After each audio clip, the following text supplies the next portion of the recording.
If your screen time looks a little bit like this, it's likely because you need a hobby, but lucky for you, I have 3 anti-brainrot hobbies that will make you a more interesting person. If you're new here, my name is Petra. I post about hobbies and how to build a better, more fulfilling life, so let's get into it. The first one is digital gardening, and yes, I will not stop talking about this because I honestly believe it can change the way you think, and it's probably the best way to unrot your brain. Because we consume content all the time, like articles, podcasts, videos. There is just so much information, but I always felt like I forgot most of it by the end of the day, and this is where digital gardening comes in. It's basically a note-taking system, but instead of just collecting information, you connect it. You build a network of ideas. That's why it can be way more powerful than a handwritten media journal, which is linear and isolated.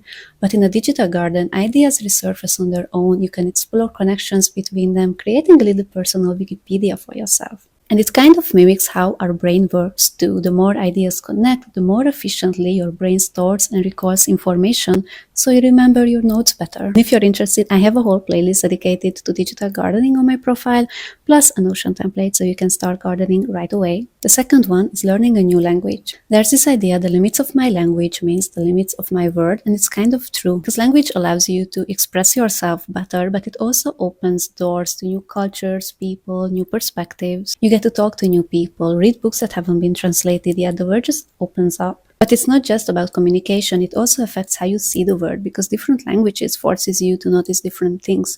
Some have words for emotions you didn't even realize existed. I'm currently learning Japanese, which will be my 4th language, and it's really hard, but it's also very exciting because of just how different it is compared to the languages I already know. And the third one is making zines, and I think this is like such a cool and niche hobby to have. I just love people who make zines. These are self-published DIY magazines where you share your passion, art, your voice, and really passion and curiosity is what makes people most interesting. Zines can be so creative and diverse. It can be a collage, painting, mixed media, digital illustration, writing. There are no rules. And it can be about the most niche specific thing you're obsessed with. I would say the more niche, the better. But it can be also deeply personal or even like a visual diary. Personally, I'm interested in vintage and retro toys, if you couldn't tell. But I'm also a huge 21 Pilots fan, and I had a period in my life when I got obsessed with cooking and I wanted to be a chef, and another one when I got obsessed with the avant-garde movement. So I would urge you to follow your passion, learn and deep dive into a topic you're interested in.